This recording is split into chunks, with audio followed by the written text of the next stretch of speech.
คืมซื่อๆพี่น้องเอ้ยตกก็ตกเพราะกระเทินมาเพราะสิกินดินเปียกตกแห้งๆอันนี้ก็บ่ได้เอาแบบจา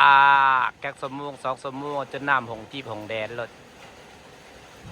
เดี๋ยวพอสิเปียกซ้ำใบไม้ก็ยังบ่เปียกมีแต่ลมฝนนดผมมีเห็ดเม็ดฝนพี่น้องบุไรนีวัดแล้วตัดกระตกกลิ่นทั้งวันทั้งคืนไปเลยจ้า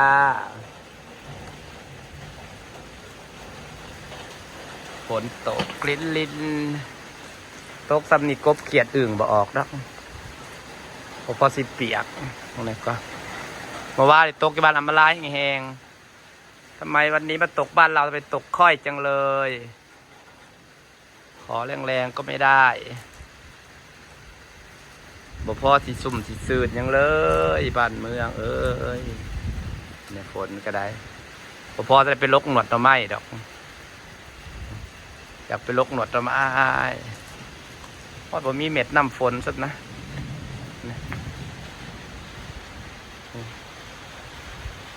บ่มีเม็ดน้ำฝนตกจากๆนะครับบ่ลิ้นบดมือพอมีแห้งอยู่แล้วโอ้ไปตกแห้งทั้งบ่อนเขามีงานบุญผู้บันทับโพบัดอัมบาลาตกแห้งเลยตกแห้งตะคุณตกทั้งพี่แต่ถอดผู้จะอยากให้ตกแต่ถอดบอกเขาบอกอยากให้ตกแต่สุดไปอยากตกป๊อกทางไทยแต่คุ้มแห้งรีบางไทยตะยันพายุเขาแห้งถ้าบังข้าวด้วยมุกดาหารดอนตาลมืดแห้งขัดส่วนเวิร์นคูได้แต่ตกกลิ่นสีดินกับบดซุ่ม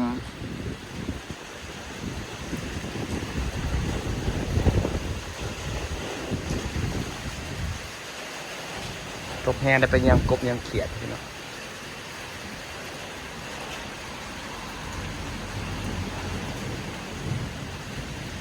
ผมมันลายไปฝั่งไทยนะ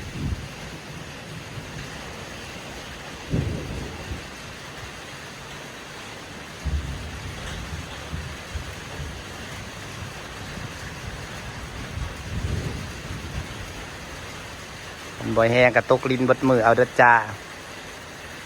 ให้ดินมันสุกต้องพูดไปตัดเสียงแห้งมันตามทางสนุมานเริ่มไหลไปสนุมานแล้ว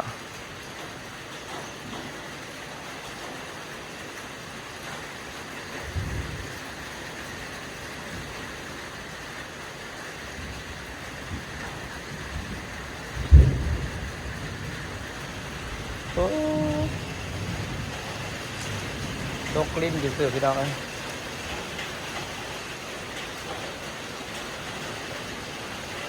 ตกแห้งนะครับไปลกหนวดเราใหม่สันสิครับ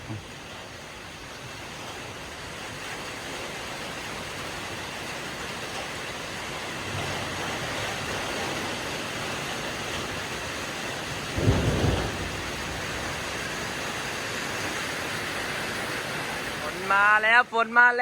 วโอ้ไม่แห้งเลยพี่น้องคอยอยากให้มันซุ่มซื่นสวนใหม่คอยว่าบ่ได้โหดจนเลยอีกอย่างกับน้ำเขามันหน่อยให้มันซุ่มซื่นได้รับหนึ่งก็ยังใครสาธุตกแห้งก็ได้ยังกบยังแขดจนน้ำไหลปลาปีนในท้อนสาธุเด้อตกแห้งเนี่ยเด้อเพราะว่าอยากให้น้ำน้องเขามีหลายนะน้ำน้องบ่หลายขันฝนตกเทื่อหนึ่งน้ำโซลาเซลล์มันก็สีแห้งดอกพี่น้องขันฝนตกถึงขันน้ำได้ซึมลงพื้นได้ถึงขันน้ำแบบว่าตกแห้งๆในทอดมาอีกนะแบบว่าได้คืมนะส้นจำกลางคืนพี่น้องเอ้ย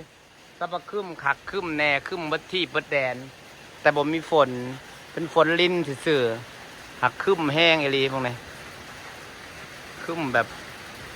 คืมขักคืมแหน่นะหักฝนนะบ่ได้มีเป็นฝนลิ้นแฉะซื่อๆ เป็นฝนปล่อยสื่อนี่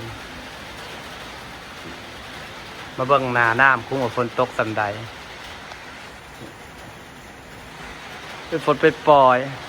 หน้าดินกระบบเปียกสันนะแต่ว่ามืดนะมืดขักมืดแน่เลยได้พูดนะแต่มันตกกว่าแห้งคิดเอาไอ้หางลิ้นยังจะแต่น้ำไม่เห็นฮอด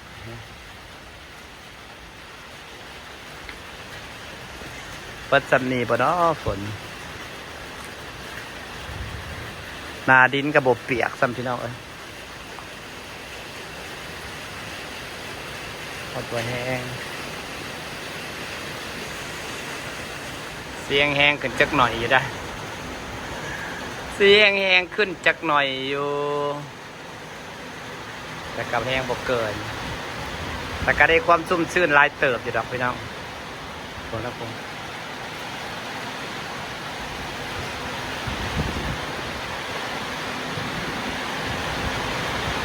แต่กันตกโดนจักชั่วโมง1-2 ชั่วโมงก็สิโอเคอยู่หนาวอยู่เด้ดีหนาวแต่เบื้องหลังฝนตกเป็นอะไรพี่น้องบรรยากาศมันก็สิชุ่มชื่นในบัดนี้เตรียมไปลกหนวดหน่อไม้เลยจ้าสำหนวดหน่อไม้สิออก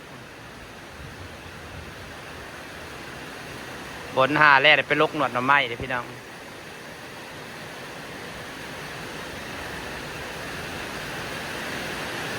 ตกนิ่มตกของตกงามแต่เด้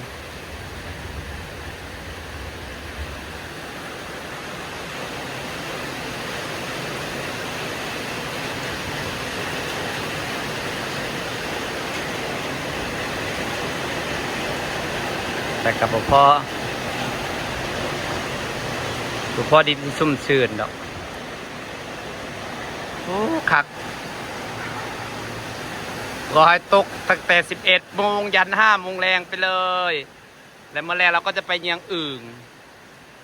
ออกได้นี่ครับตกเยียงขยักขยั้งมวนต้องคือปีก่อนนะประจำได้ปีนะไปยังอื่นปีก่อนกับพวกเป่าปีซานะแปลว่าน้ำล้นให้ล้นขั้นนะอึ่งมันจะออกขักโอ้ยมวนขยันในยังอึ่งหลัดปลาพร้อม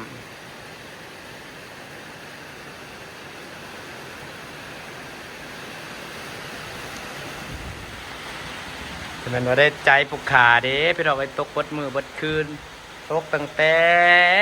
11 โมงบ่าย 2เลยจ้าซ้ำหน่อไม้เสียออกพี่น้อง3 ชั่วโมงแล้วยังบดเศร้าได้ใจเด้ผู้ชมชื่นขัดขนาดซ้ำหนวดหน่อไม้เสียออกพี่น้องอีก2-3 มือไปลกส่วนแม่น้องตีไปลกหนวดหน่อไม้ได้เลยผู้ความเขียวส้มก็อยากให้ตกเอลีป้าตัวขักเอลีพี่น้องตกแบบนิ่มตกแบบนวลตกบดมือบดเว้นต้นไม้จกเปลี่ยนสีเป็นสีเขียวเลยอ่ะสาโอ้ยสื่นใจได้ฝนตกลิ้นมาให้พี่น้องแต่เราคอยดีใจคอยรอฝนนี่มาแห้งพอคอยอยากให้กอดไม้คอยชุ่มชื่นมึงเนี่ยตกขักตกแหน่หรือตกได้ใจอีเผิงเถอะเด้สะออนเด้โหสดชื่นนะน้ำก็ได้ร้ายขึ้นเติบได้ห่าเห็นว่าตกนั่นนี่ก็ได้น้ำร้ายขึ้นเติบได้พี่น้องน้ำในซาหน่อยเห็นบ่นี้ไซขึ้นแล้วก็ร้ายขึ้นเติบได้ตกปดคืนให้ก็ดีเราอยากให้น้ำซาเขามีน้ำจะได้ฝากบรรยากาศไว้ซ้ำนี้พี่น้องขอบคุณทุกคนเด้อที่ยังติดตามดีใจน้ำกรอบพี่น้องตกขักอลิฝนตกปดมือซับหน่อไม้ก็เสียออกหิวปลาเตรียมเคี้ยวรถแบบนี้นะเคี้ยวบดขี้แบบนี้บ่หน้ามันกระใสขึ้นหลายเติบเป็นตกน้ำได้น้ำลายขึ้นเติบได้มันยังบดดอกกระพายอยู่มันซิมีอีกพอ26 วันนี้วันที่25เยอะอีก2 มื้อแมลงอาจจะตกลงมาทื่นๆแห้งก็ได้ให้น้ำเขามีเด้สบายดีจัดนะสดชื่นเด้สบายดีเด้อพี่น้องก็สดชื่นฝนตกลิน